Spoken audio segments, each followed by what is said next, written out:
Alors bonjour à toutes et à tous, bienvenue sur dailyfx.fr, bienvenue à l'émission Wall Street Insider. Vincent Gann pour vous retrouver en début d'après-midi, comme convenu à 14h15, or 4 petites minutes de retard, 1000 pardons pour ce retard. Des statistiques américaines sont attendues à 14h30 et pour le moment elles sont de nature à soutenir le dollar américain, vous le savez, qui évolue sur donc un niveau de support majeur. Pour le moment ce niveau de support majeur tient. Dans un premier temps, et notamment hier, ce qu'a pu prononcer Mario Draghi comme discours à Bruxelles avait soutenu l'euro. J'ai expliqué ce matin dans le morning meeting que l'euro-dollar ne présentait aucune forme d'intérêt puisque, eh bien, il était dans un range. Alors, moins de blabla que ce matin, pas d'introduction fondamentale puisque je l'ai réservé cette introduction fondamentale pour le morning meeting. On va directement rentrer dans le vif du sujet si vous le voulez bien. Quel a été ce matin mon propos sur le dollar US? Deux possibilités. Soit l'USD, que vous avez sous les yeux ici, représenté par notre indice Dow Jones FXM Dollar Index. Soit l'USD, donc le son n'était pas très fort, autant pour moi. Bref, je reprends. Pas d'introduction fondamentale, je l'ai faite ce matin dans le morning meeting de 11h. Deux possibilités, soit l'USD préserve son support majeur, il est actuellement dessus et pour le moment le support majeur tient. Soit l'USD casse son support majeur. En clair, c'est concrètement ça ce qu'attend le marché. Quel était mon propos ce matin? Si l'USD tient son support majeur, c'était stratégie d'achat sur USD CAD et sur USD Yen. Et vous pouvez observer à quel point le support majeur de l'USD CAD a tenu pour le moment, les fameux 1,2375. Autre stratégie possible, si l'USD tenait son support majeur, la stratégie de vente du NZD-USD sous résistance à 0,76. L'euro-dollar ne présente aucune forme d'intérêt en termes de stratégie de trading sur le mois de février puisqu'il s'agit d'un range. Alors vous allez me dire, un range entre 1,1260 et 1,1450 présente quand même un intérêt de 200 pips. Voilà, en effet, on peut exploiter ce trading range lorsqu'on en teste les bornes extrêmes. Le GBP-USD était plutôt un candidat en cas de cassure de support de l'USD, ce qui n'est pas le cas, pour le moment en tout cas. Et quant à l'USD-Yen, plutôt un candidat pour une stratégie d'achat en cas de tenue du support sur le dollar US. Les statistiques américaines attendues à 14h30 sont importantes.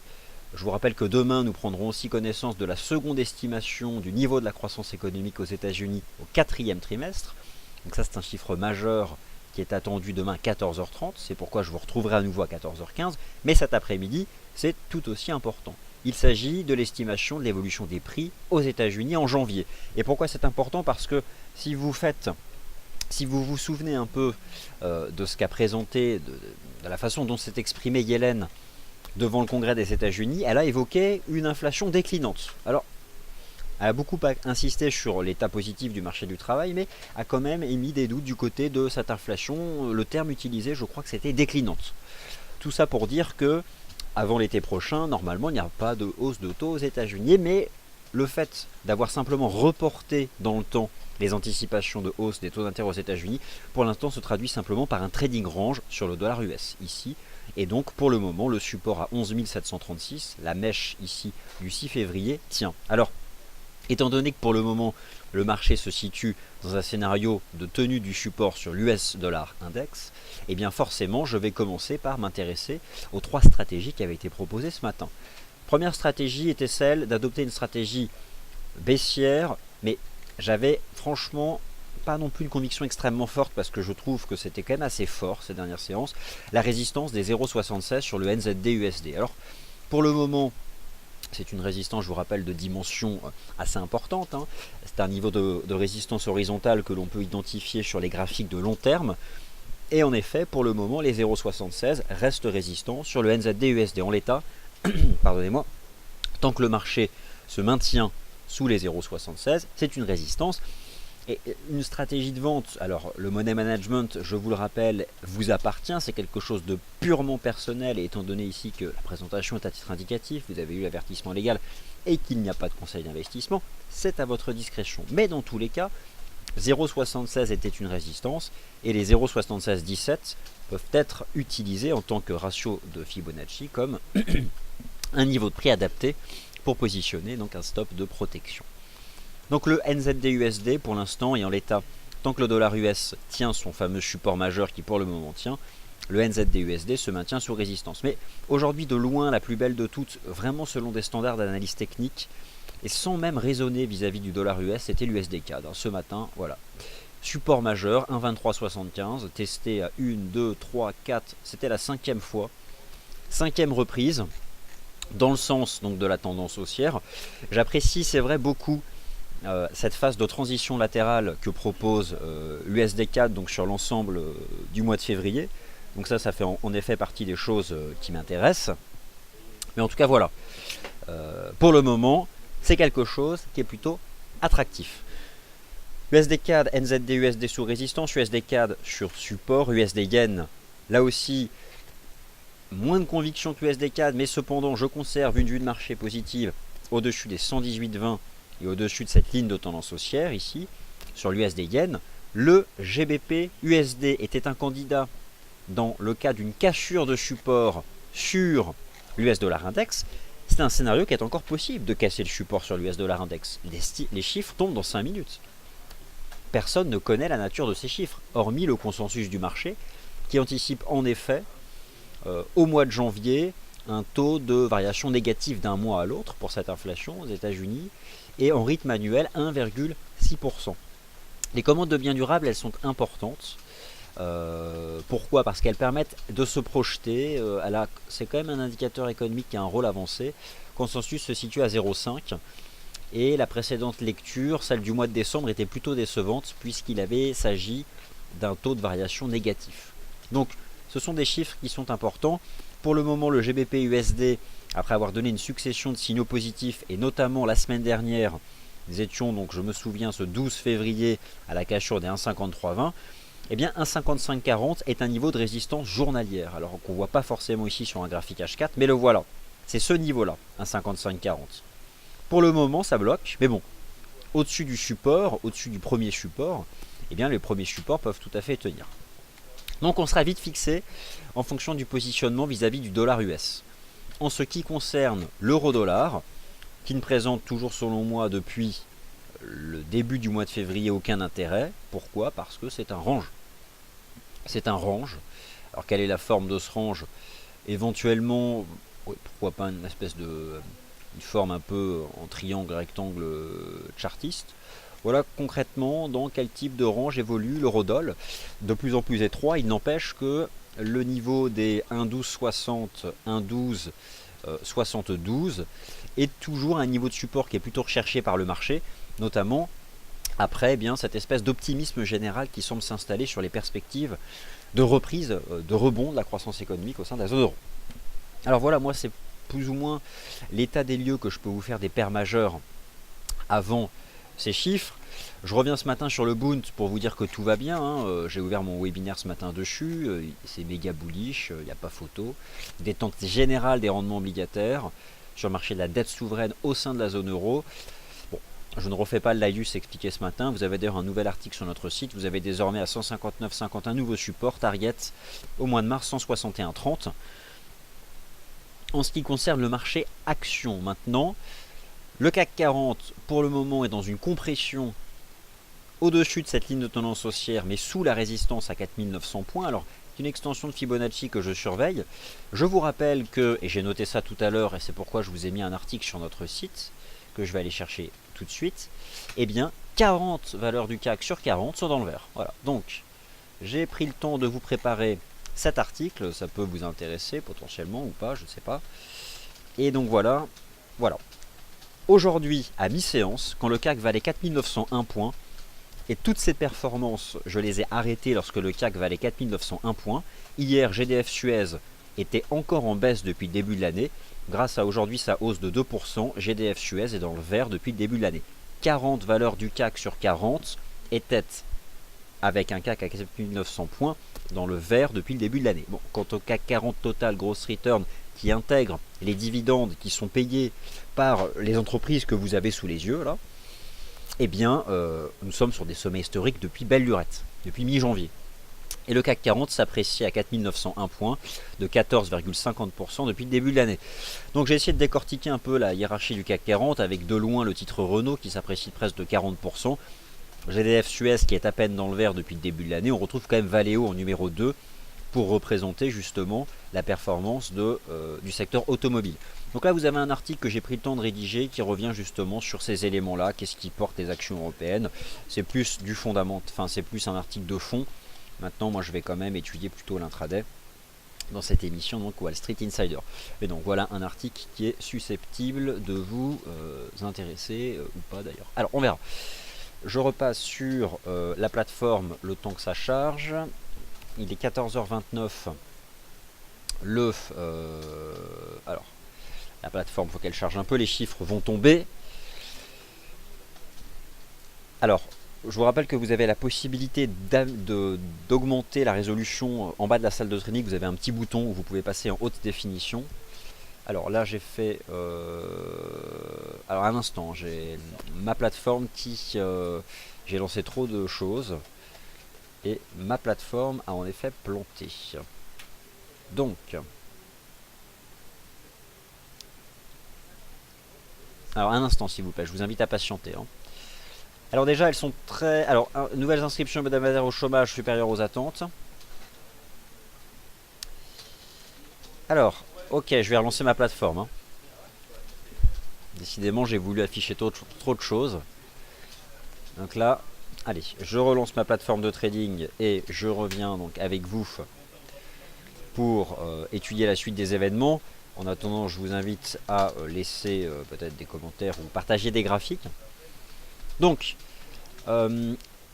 évolution des prix aux États-Unis conforme au consensus. Au mois de janvier, d'un mois à l'autre, les prix sont en repli de 0,1%.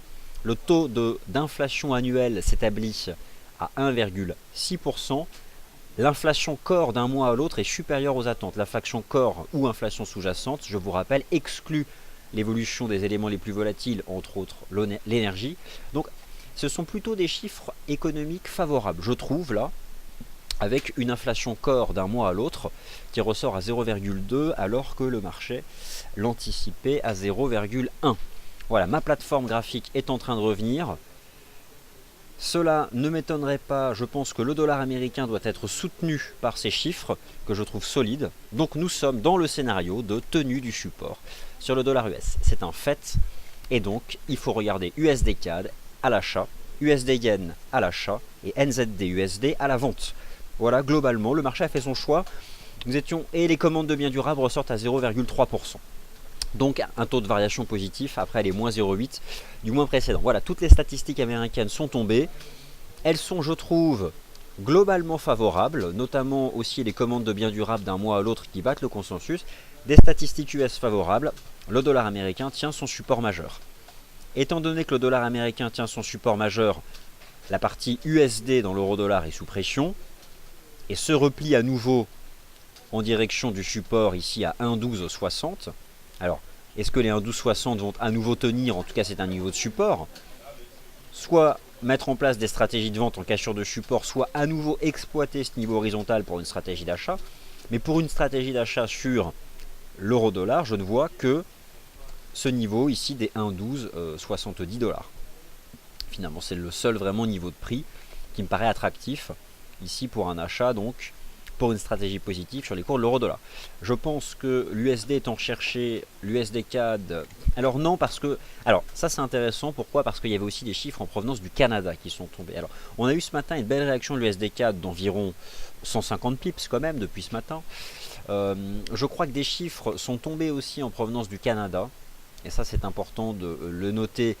L'inflation... alors les chiffres en provenance du Canada, le taux d'inflation d'un mois à l'autre, eh bien ils sont solides. Écoutez, les chiffres de l'inflation au Canada sont solides. Donc on a dans l'USD CAD, c'est quelque chose de très intéressant parce que ce matin nous avons une réaction favorable sur le dollar US. Mais attention, les chiffres qui viennent de tomber d'évolution des prix au Canada sont aussi satisfaisants, donc soutiennent la partie CAD. D'où cette volatilité. C'est-à-dire qu'on a eu la tenue du support à 1,2375, un rebond de 110 pips. Et là désormais on a la partie CAD qui met la pression ici, mais bon, en ce qui me concerne, tant que le marché se maintient au-dessus des 1,2375, c'est un niveau de support attractif. Alors, étant donné que le dollar US est plutôt soutenu, L'autre possibilité était de s'intéresser à la résistance à 0,76 sur le NZD USD. Et bon, j'avais un petit bémol, pourquoi? Parce que je trouvais quand même que cette paire de devises tenait plutôt bien. De manière générale, vous le savez, cette semaine AUD et NZD sont soutenus par les chiffres de l'activité manufacturière en provenance de Chine, notamment pour l'AUD. C'était un candidat potentiel si l'USD tenait son support majeur. Pour le moment, ce marché se maintient sous résistance, mais c'est pas là, je trouve, où la réaction positive du dollar US s'exprime avec le plus de force. En tout cas, pour le moment, c'est ça que nous devons retenir, tenu du support sur notre indice Dow Jones FXM Dollar Index. USD CAD toujours le meilleur candidat au-dessus de son support à 1,2375, NZD USD sous résistance à 0,76. En ce qui concerne l'AUD USD, alors l'AUD USD, je vous ai expliqué ce matin que nous étions dans une compression. Les cours de l'AUD USD sont ici couverts par cette ligne de tendance baissière. Et ici, nous avons un niveau de support à 0,7850. Franchement, je trouve qu'on a eu un signal technique positif ici à la cassure haussière des 0,7850, mais nous sommes ici sur la USD dans une compression, soutenu par un niveau de support horizontal de dimension intermédiaire et couvert, les cours sont couverts par une ligne de tendance baissière en place depuis plusieurs mois. Donc voilà, en tout cas, quelque chose ici que je surveille, et j'aurais tendance à conserver un biais plutôt positif au-dessus des 0,7875, mais bon, il faut qu'on sorte de cette compression. Réintégrer 0,7875 serait vraiment une mauvaise chose. L'AUD est soutenue sur le court terme par les chiffres chinois, mais attention, n'oubliez pas qu'il y a une nouvelle politique monétaire qui est pratiquée par la Banque centrale d'Australie qui peut à tout moment recréer de la pression sur le dollar australien. Bon, en clair, pour résumer, les chiffres US sont solides et permettent au dollar américain pour le moment de préserver son niveau de support majeur. Donc, il faut toujours s'intéresser à l'USD CAD au-dessus d'un 23,75, toujours s'intéresser à une stratégie positive sur l'USD Yen au-dessus des 128,20 et notamment exploiter cette ligne de tendance haussière qui joint ici le bas de marché du 16 janvier et le bas de marché du 6 février ici sur l'USD Yen. Le câble, mon ami, le câble rejette sous la résistance à 1,5540 qui est un niveau de résistance journalière. C'était un bon véhicule, mais dans le cas de figure où l'USD restait sous pression, ce qui n'est pas le cas cet après-midi. D'une certaine façon, lorsqu'on bascule sur un horizon de temps supérieur, ici sur le GBP USD, il y a une existence chartiste au niveau des 1,5540. C'est un objectif de cours. Cependant, je ne pense pas que vous ayez là sous les yeux le meilleur candidat pour une stratégie pour jouer la force de la partie USD. Mon choix se porte sur l'USD CAD et l'USD Yen. Celle-ci, je reste plutôt méfiant. J'aurais plutôt tendance à surveiller des niveaux de support, peut-être en deçà, pour chercher à nouveau à se repositionner dans le sens d'une tendance que je trouve tout à fait positive depuis ici le milieu du mois de janvier. Donc voilà, je la mettrai de côté. Aujourd'hui, je vois plutôt un 55,40 comme un objectif de cours qui a été atteint. Voilà donc quel décryptage je peux vous proposer donc sur le dollar américain suite à la publication de statistiques tout à fait favorables, tant du côté de l'évolution des prix que des commandes de biens durables aux États-Unis. Ça, c'est une chose qui n'était sans bavure. Les chiffres aussi du côté du Canada sont plutôt solides. Du côté des indices boursiers, il n'y a pas de réaction transcendantale. Alors je vous rappelle comment les choses se sont passées sur performance des actions européennes depuis le début de l'année. Le CAC 40 et ses 40 valeurs avec un CAC à 4900 points dans le vert en year to date, donc taux de variation depuis le 1er janvier. Les indices européens, le DAX avait donné le premier son signal le 16 janvier, les autres indices européens ont suivi une semaine plus tard. La semaine dernière, cassure des sommets de 2007 sur le Nikkei, nouveau sommet historique du S&P 500 vendredi dernier, nouveau sommet historique de l'indice Dow Jones des valeurs industrielles en début de semaine, alignement général donc des grands indices boursiers dans le sens de la tendance haussière et surtout dans le sens de nouveaux signaux techniques d'achat.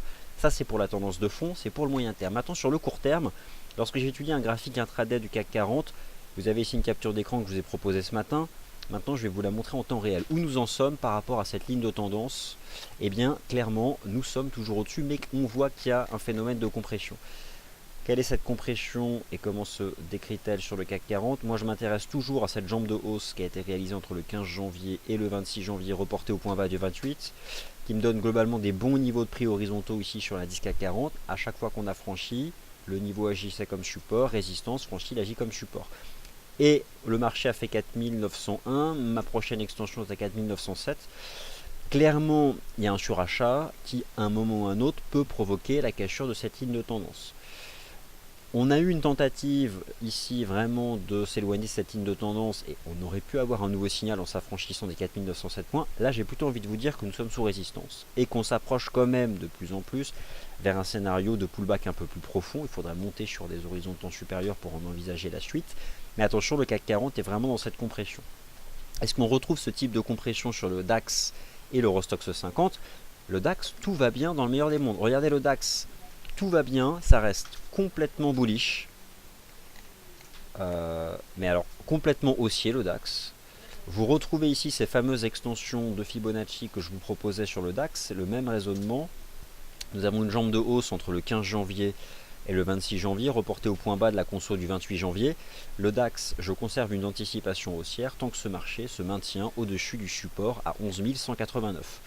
Le CAC 40 est un peu plus sous pression que notre indice allemand là, et je pense qu'il faut jeter un œil du côté donc de sa modélisation et notamment du côté de ses composantes.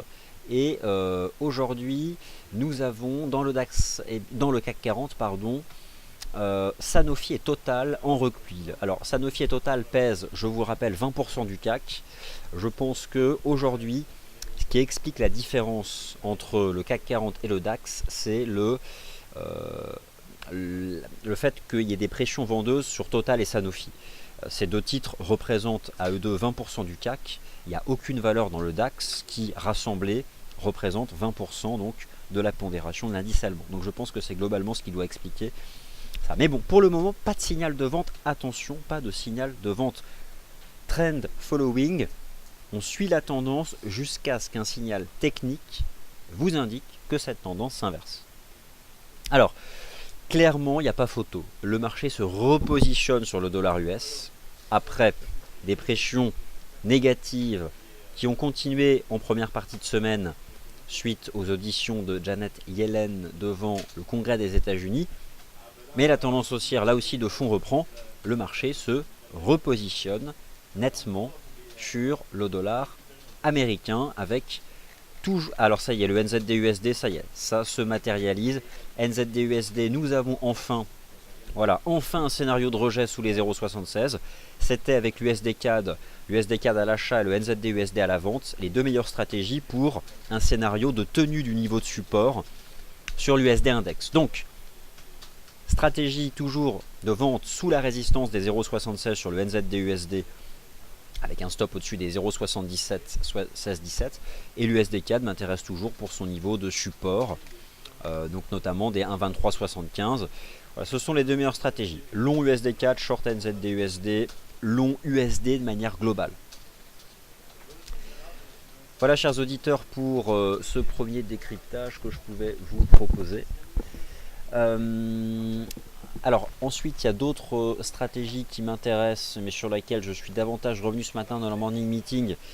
Attention, le Bund, on peut éventuellement envisager un phénomène de pullback maintenant. 159,97, c'est une extension tout à fait respectable, c'est celle en tout cas que je suis le plus, c'est le 0,618. Donc on peut tout à fait envisager un pullback dans cette zone. Dans cette zone on se repositionne dans le sens de la tendance. Je pense qu'en mars, je ne serais pas surpris que ce marché aille chercher 161,30. Cet actif sera directement acheté par la Bundesbank et la Banque Centrale Européenne le mois prochain. Donc là, clairement, vous avez une zone d'attrait. Alors, il y a encore plein d'actifs concrètement. Je peux vous proposer un suivi de toutes ces paires de devises sur ces horizons de temps-là. J'ai suffisamment parlé, je pense. Je me tourne maintenant vers vos questions. Je laisse ici le CAC 40, non, l'USD Index, le DAX, toujours aussi propre. Hein, voilà, juste des extensions, ça marche de manière propre. Et l'USD-CAD parce que voilà, c'est finalement les choix que le marché ont fait cet après-midi. Alors oui, au début j'ai des problèmes de son, mais je pense que maintenant les choses fonctionnent globalement normalement. Alors, ok. Alors, un petit mot sur le GBP. Alors, le GBP, il y a plusieurs façons de l'étudier. Des paires de devises en GBP, il y en a plein, mais j'imagine que vous souhaitez avoir un avis sur le GBP USD. Étant donné aujourd'hui que l'USD prend le dessus, sur globalement toutes les monnaies, je préfère m'intéresser aux stratégies d'achat de l'USD sur du USD-CAD ou des ventes NZD-USD. Je dois tout de même admettre que les 1,5540 sont un niveau de résistance daily sur le GBP-USD. Puisque Karen est à mes côtés, j'en profite pour vous dire deux choses. D'une part, qu'à partir de demain commence le Weekly FX Ishimoku Report. Tous les vendredis à 16 h, un point hebdomadaire Ishimoku avec une première demain. Donc tous les vendredis, vous retrouvez le décryptage, le bilan de la semaine en Ishimoku. Donc ce sera le Weekly FX, Weekly Ishimoku FX Report by Karen Pelwal. Voilà. En français en plus, bien sûr.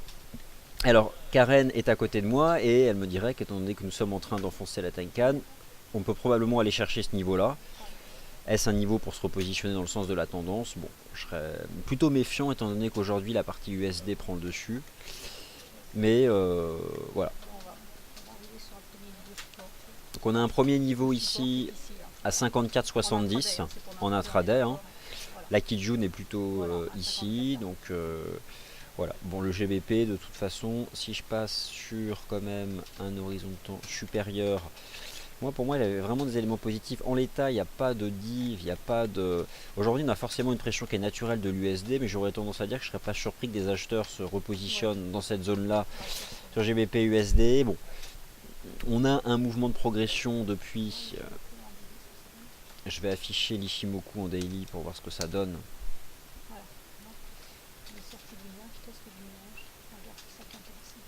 Voilà. C'est la lagging span qui teste la trendline.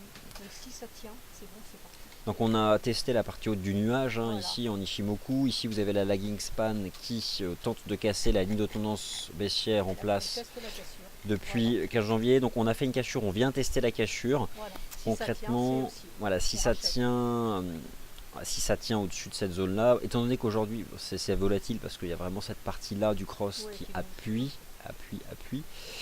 Mais aujourd'hui, mettez-la de côté, le câble, attendez de voir la clôture, notamment si ça confirme de ce côté-là. Il y a, je pense, d'autres opportunités. Et en ce qui me concerne, la plus nette, et je pense que Karen ne dira pas le contraire, pour jouer USD en force, c'est NZD-USD sous les 0,76. C'était une stratégie de chartiste. Et il s'avère que le marché a donc fait le choix de préserver le support sur l'USD Index. Je pense que la réaction est nette et sans bavure. Il y avait dans l'esprit une div haussière ce matin sur ce creux-là. Et puis le marché finalement a tenu donc cette mèche du 6 février. Voilà.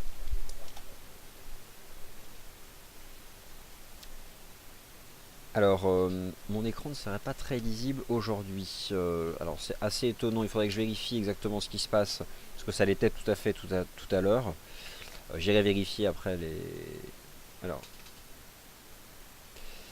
visiteur, GBPNZD. Alors je vais regarder toutes ces questions. Donc, bonjour, je débute. J'aimerais savoir s'il y a quelque part un mode d'emploi des statistiques publiées. Oui, alors vous avez sur notre site un calendrier économique. Le voici. Hop. Voilà, tout se trouve ici en fait, sur la page d'accueil de notre site, une section calendrier économique. Les explications, vous les avez en cliquant là-dessus. Voilà, vous avez un petit onglet plus, et sur les statistiques que nous jugeons les plus importantes, un laïus explicatif. Donc je vous donne le lien, vous êtes débutant, vous découvrez peut-être l'émission. Voilà tout pour le calendrier économique. Le GBP NZD. Alors GBP NZD avait tendance à m'intéresser au-dessus des 2,0350. Qu'en est-il? C'est toujours le cas. En ce qui me concerne, je privilégie la tendance, jambe de hausse, potentiellement si on fait de l'Elliott 1, 2, 3 et entrer dans une 4. En tout cas, en ce qui me concerne, au-dessus des 2,0376 et de 2,0310, 2,0320, le retracement, le niveau chartiste, je privilégie toujours cette zone pour une stratégie positive. L'idée c'est quoi? C'est que tôt ou tard, le marché reviendra probablement retester les 2,10 qui sont un niveau majeur. Si ça passe, c'est en route pour 2,20 cette année.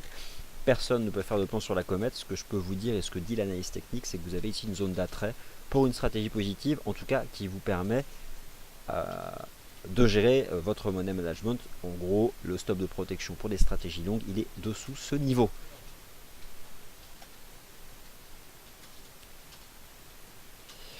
Comment peut-on savoir la pondération de chaque action? Ça se trouve honnêtement, alors sur des FX non, forcément non, mais vous avez ce type d'information, ça se trouve facilement sur le web, tout simplement. Je ne sais pas pourquoi l'écran est flou, il faut que j'aille vérifier, hein. Je ne sais pas ce qui se passe aujourd'hui. Alors l'eurodoll. Alors l'eurodoll, nous y sommes, hein. Alors là, l'euro-dollar teste, voilà.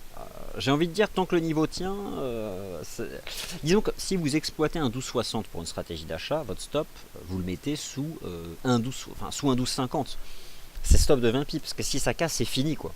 Mais là, j'ai envie de dire, l'euro-dollar teste un support. L'euro-dollar, là, teste clairement son support des 1,1260, 1,1270 dollars. Voilà, donc là, l'euro-dollar est sur support. Et comment peut-on utiliser un niveau de support? Si par contre, la force du dollar US peut, selon vous, mettre à rude épreuve ce niveau de support, vous ne l'utilisez pas. Si vous avez des doutes, mais que vous souhaitez quand même utiliser ce niveau de support, mais que vous avez des doutes, vous modérez votre exposition. Enfin, il y a plein de façons en fait, de faire. Vous ne vous y intéressez tout simplement pas. L'autre possibilité, c'est que si vous pensez que la partie USD va prendre le dessus, vous mettez un ordre de vente stop sous un 12,60. Comme ça, si ça casse, vous êtes dans le mouvement vendeur. Vous comprenez? En tout cas, on a vraiment un USD qui est fort. Donc je serais quand même méfiant sur les stratégies d'achat de support. Et bien voilà, ça casse. Voilà, ça casse. Ça casse. On est probablement en train de casser. Moi, j'utilise les chandeliers H4. La clôture H4, c'est 15 heures.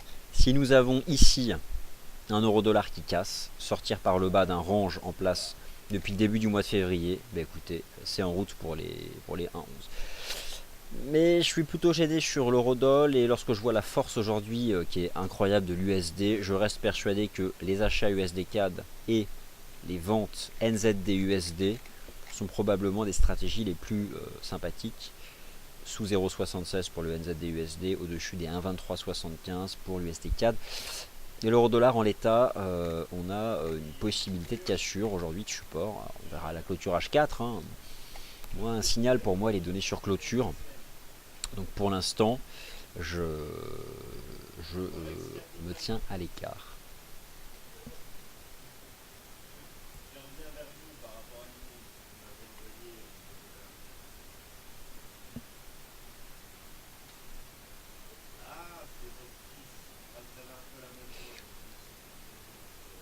Alors, bonjour Martine, pourquoi ma plateforme? Alors, aucune idée Martine, Karen Pellois n'est plus ici, mais puisque vous posez une question sur Ishimoku, je vous rappelle qu'à partir de demain et chaque vendredi à 16 h, vous retrouverez le bilan hebdomadaire Ishimoku sur le marché d'échange, le Weekly FX Ishimoku Report, proposé donc chaque vendredi à partir de demain par Karen Pellois. J'espère que cela deviendra pour vous le rendez-vous Ishimoku hebdomadaire auquel vous allez donc vous habituer. Et ce sera donc chaque vendredi, euro-dollar pour le moment. Il teste son support. Pour moi, un signal n'est donné que sur cassure. Et l'intraday, selon ma lecture graphique, c'est le H4. Qui, je pense, seul a la dimension suffisante. Donc, le H4, c'est 15 heures la clôture. Pour le moment, ça, pas de signal.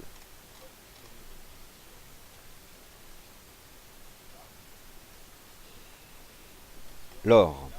Alors j'imagine que l'or doit être sous résistance. Alors l'or, il n'y a pas une réaction non plus énorme. Hein. Alors l'or. Forcément l'or a tenu hier une ligne de tendance haussière, a donné un signal d'achat en cassant cette ligne d'oblique baissière, a fait un pullback à 1200 et maintenant nous avons 1220 dollars. Pour aller plus haut, il faut que l'once d'or soit en mesure de s'affranchir des 1220 dollars. Pour l'instant ce n'est pas le cas. Ce n'est pas le cas. En plus, Karen nous rappelait que la Kijun journalière passe justement à 1220 dollars. Pour aller plus haut, il faut désormais s'affranchir des 1220 dollars.